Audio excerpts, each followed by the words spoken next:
So just a little bit of a reminder, actually, before I get into the topic, because of course you've known Surfnet for a long time, and Surfnet has merged into a new company called SurfBV together with Surf Market and Surf Sarah.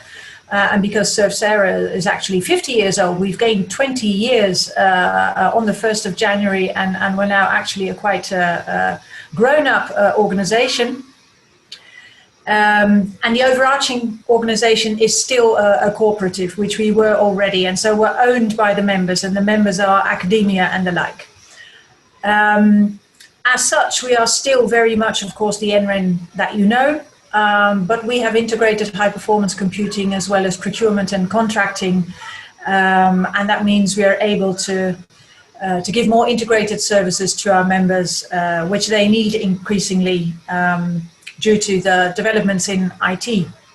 My own history in my working life has been mainly in management of the arts, management of academia, and I've known Surf for a long time because in the institutions I've worked, I've collaborated with Surf in the course of the years.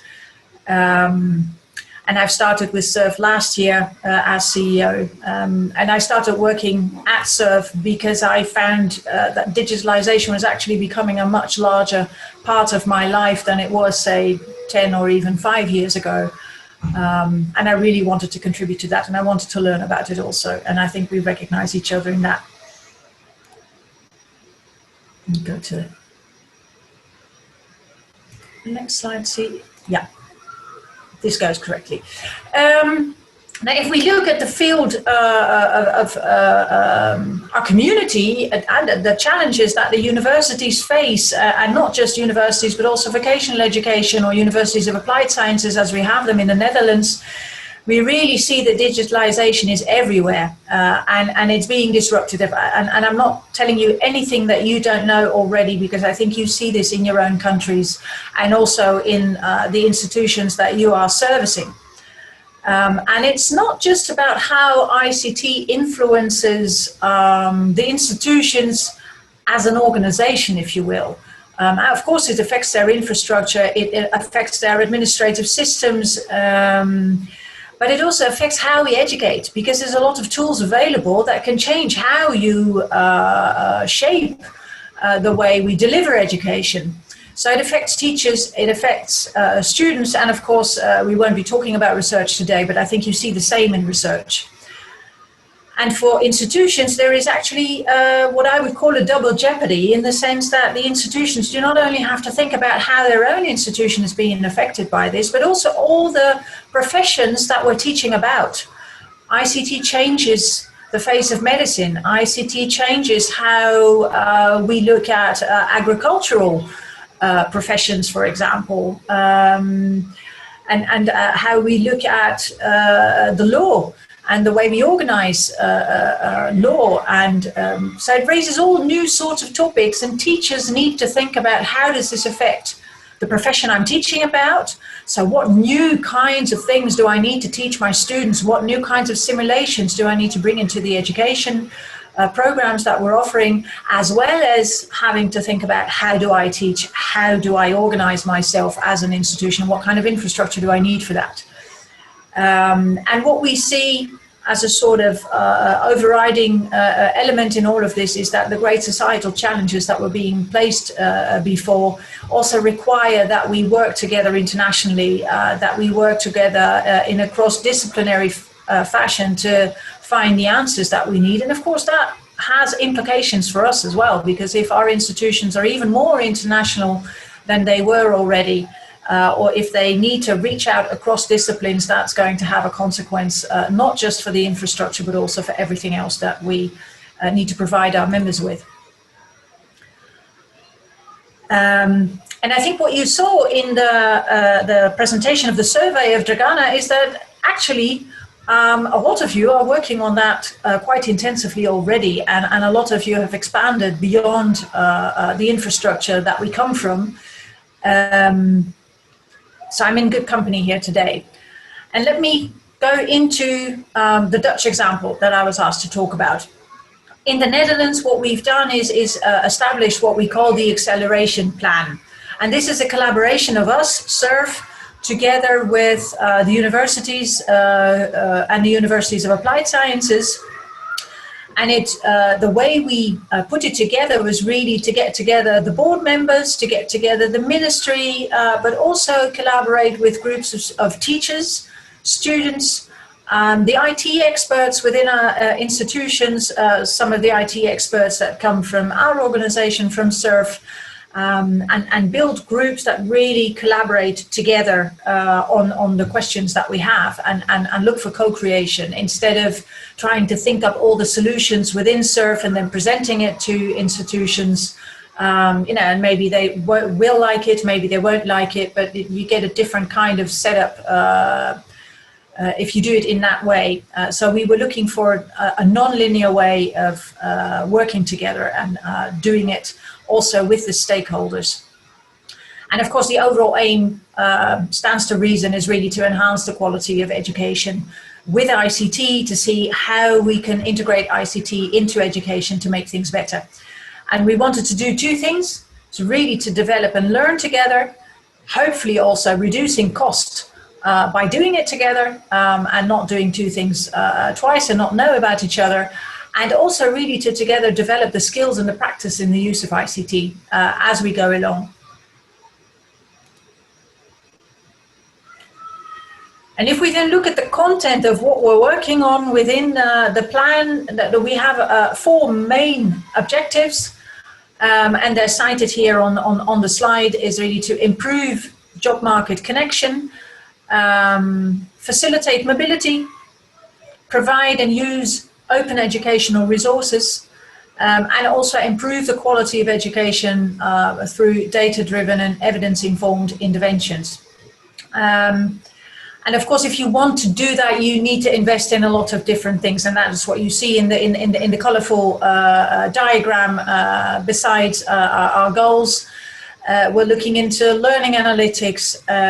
We're looking into student data, and student data really is what you collect about students in terms of how many students are there, what is their progress, how many courses did they pass. How many times did they take to pass a course, whereas learning analytics focus much more on what you can assess as the student is studying on his progress. For example, if you do an exercise, how well did the student do the exercise, which is slightly different from what grade did the student get. And of course, looking into flexibilization, and I'll go into that a bit more deeply afterwards. Open educational resources, very important. This also has to do with the open access movement that you perhaps know from research, is to have resources readily available, and in particular the resources that are being put together by our teachers.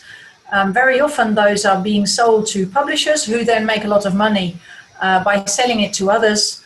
Whereas it's our own teachers that are developing those materials, and why can we not put that in an open resource where everybody can get to them, and that would save institutions as well as students a lot of money. And this also raises fundamental questions, of course. If you look at data, you need to ask yourself, or we ask ourselves, to who do these data actually belong? If you look at the slide, I would say that the way we're presenting things now is really still very much from an institutional perspective. An institution that collects data, we use it for our own quality assurance, but shouldn't the data really belong to the student? And shouldn't the student be the one that decides when or not to take action on what the data tell us? So how do we take decisions on who is actually in charge? And who actually gets permission to work with the data, and who actually then defines on what is the quality of education and how can you determine that from the data as being presented. So it raises all these fundamental questions as well, where maybe not SURF is the one to give the answers, but we are very often the ones who put the problem on the table and try to get the other board members and teachers who work at the institutions to try and find the answers in their own respective conversations. And of course, then last year, COVID happened. And has that changed our plan? I think looking back now, being almost at the end of the pandemic, at least I hope we're seeing the end of the pandemic today and in the weeks and months to come. But of course, we hit the pause button in certain ways, and we hit the acceleration button in other ways. And looking back on a year and a half of experience with this, we can see that there have been some really positive effects. The adoption of ICT tooling really grew enormously. A lot of teachers are really afraid of using ICT in their education, are completely convinced now and at home actually at using these tools where they really weren't a year ago. We also saw that we as NREN were able to safeguard continuity. Education kept going, and I think you've had the same experience in a lot of your countries, that the fact that we were there was really imperative for safeguarding that continuity, and we did it, and that's a great success. And there are also a lot of students who actually perform better by having more concentration, more focused time, and so that was a good result as well. In the surveys show that they gained more study points, more ECTS last year than they did in the year before. And of course, the boost for innovation with ICT was really there. Everybody now wants to learn. And what I saw was there was also a lot of collaboration going on. Teachers sharing information, teachers sharing best practices. We put up a website where everybody could put their best practices together. And it was great to see how much collaboration actually took place. And that was great for morale. On the other hand, not everything was positive. We've also seen existing barriers actually being amplified. Students who did not have the right access because they have difficulties at home or come from poorer families or have disabilities, students who actually already had this disadvantage before the pandemic hit, they felt these disadvantages even more so while the pandemic was going on. So these existing barriers actually became greater. And it was very, very hard to overcome these barriers. I think everybody really suffered from a lack of engagement and a lack of connection. So what we see is that ICT can give you great advantages in education, but the physical connection, being able to meet, being able to connect really is vital to education. And I think everybody's dying to get back to campus and dying to be able to meet in person, because that really enhances the quality of what we do together and also the quality to learn.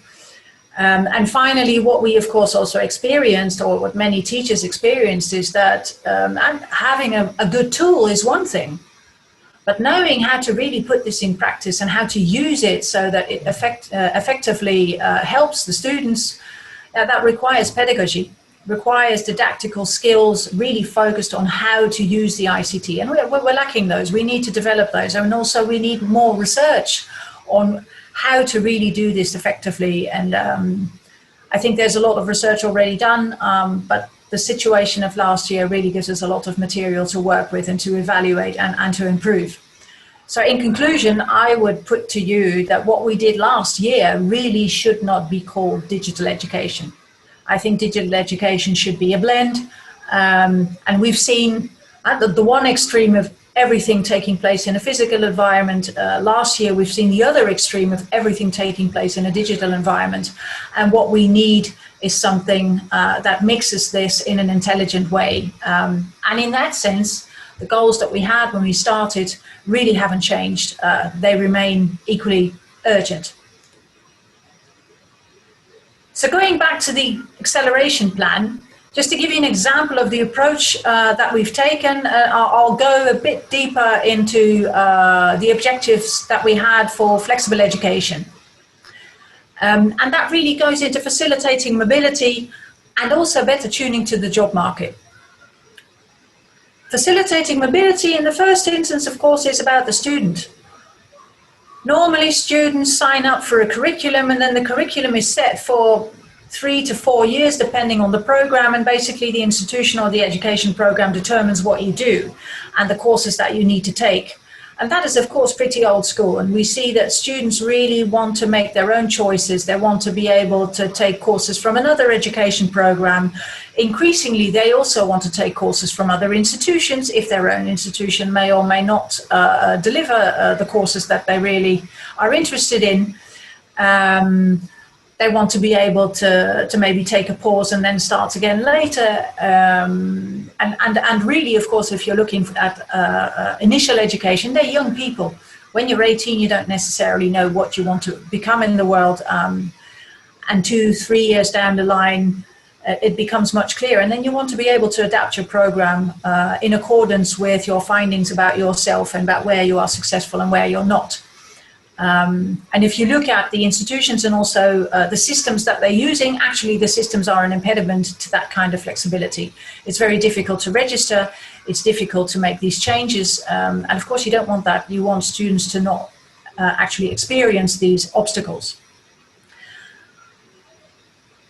And of course, also, if we look at students that are not necessarily successful, that don't get a diploma at the first chance, they have received a lot of credits perhaps already, even if they didn't pass the final thesis.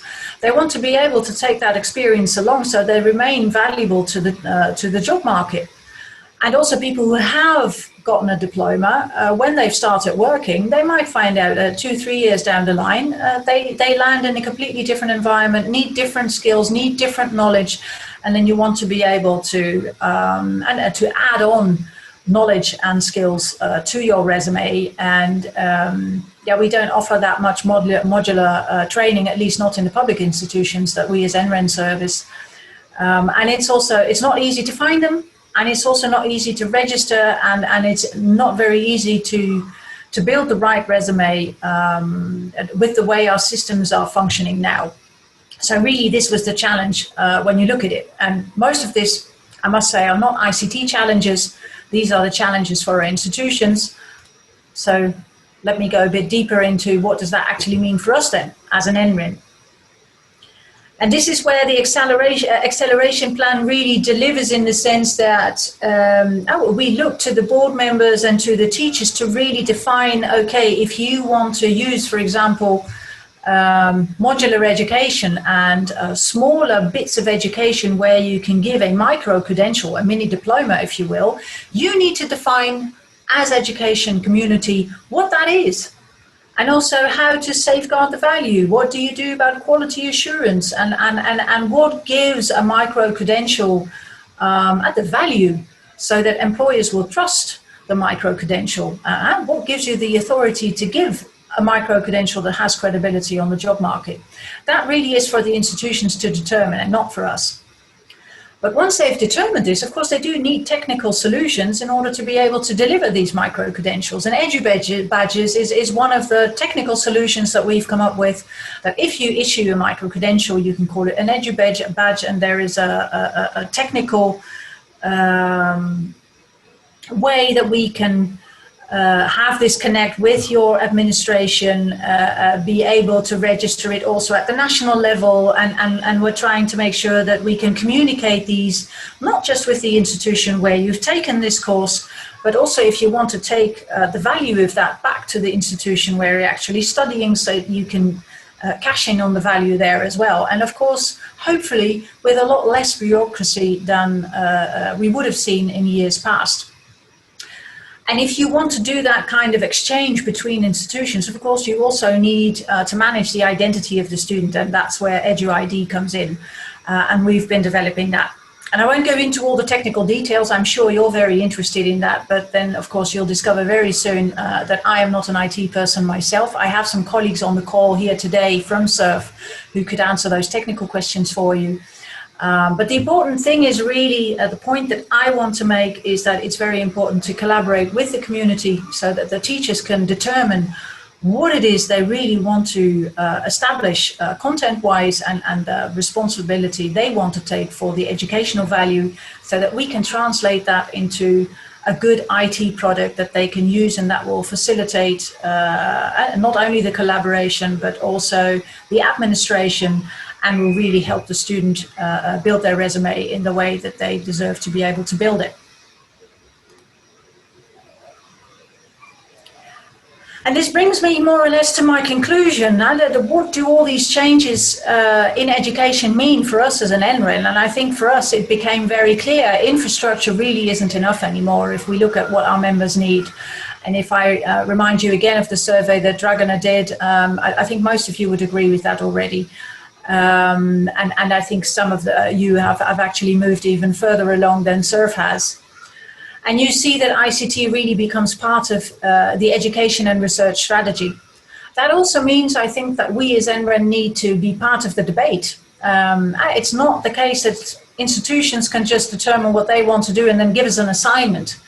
I think that needs to be a joint conversation where together we determine how we solve the strategic questions that are in front of us. I think we also have a responsibility to influence these choices that board members at universities take. And by presenting the technological opportunities, also presenting the possible solutions that they might take into consideration and then offer them the pros and cons of those technical solutions. In particular, because you see that some certain values are not necessarily protected by commercial parties that we work with. And it requires us also to explore much more deeply together with our institutions and with the students, with the faculty and staff, what it is they need and adapt ourselves to those needs. And of course, we see a lot of new technical spaces that need to be filled. Internet of Things will change the way we organize ourselves across a campus, for example. AI it is not really new technology anymore, but if it starts to be used extensively within education, that has repercussions. For us as NRENs also in how we shape and form our infrastructure, our architecture, and possibly raises new questions whether or not we want to deliver analytical services, for example, as some of you do and most of us don't. And I think it will also require us to collaborate in new ways with our members and other stakeholders. And I was referring to this already a little bit. If we look at the companies that we work with, say a Microsoft or a Google or Amazon for data services or for administrative services or for video conferencing, they're commercial companies. And it's not that they're necessarily against public values, but they also don't have a natural tendency to defend those public values. And I think we do. And we've had to fight pretty hard battles to defend the basic minimum requirements of the GDPR, for example, with Microsoft. And we're in the same debate now with Google. And I think it's very important that we do that we take on that responsibility because we are able to. And by representing our members in that way, I think we're servicing them and the student community and also the values of autonomy and sovereignty that have always been very important to us as NRENs. And I think also if we look at the world today, of course, safety is becoming an increasingly important issue and is being under threat. It's not automatic that these things will go right. So that gives us a big responsibility to take care of this. And as I was demonstrating also earlier around the pandemic, we've seen that, digital tooling being used in education can be a tool for inclusion, but it can also be a tool for exclusion. And if we don't want ICT to be an exclusion tool, we need to really think about how to put it in the education realm in such a way that it connects and doesn't disconnect. And this requires further thinking. And for SURF, we really want to say that our aim is to deliver public values by design, by the way we build, by the way we procure, and also by the way we put pressure on commercial companies when we work with them.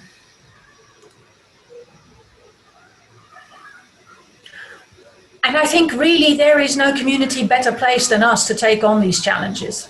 Higher education really needs to collaborate internationally.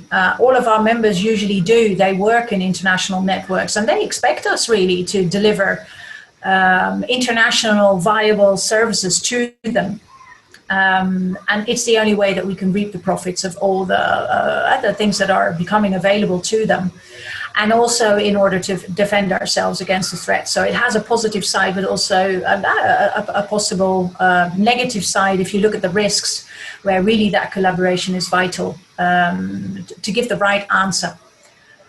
And I think we as NRENs, we already have this collaboration. We are here together in JR and globally as well. We have the knowledge. We also have the trust, and we can build on that trust. And together, we also have capability. We all have limited resources if you look at each of us individually. But if we pool our resources, I think we can do a lot. And you can do the math yourself.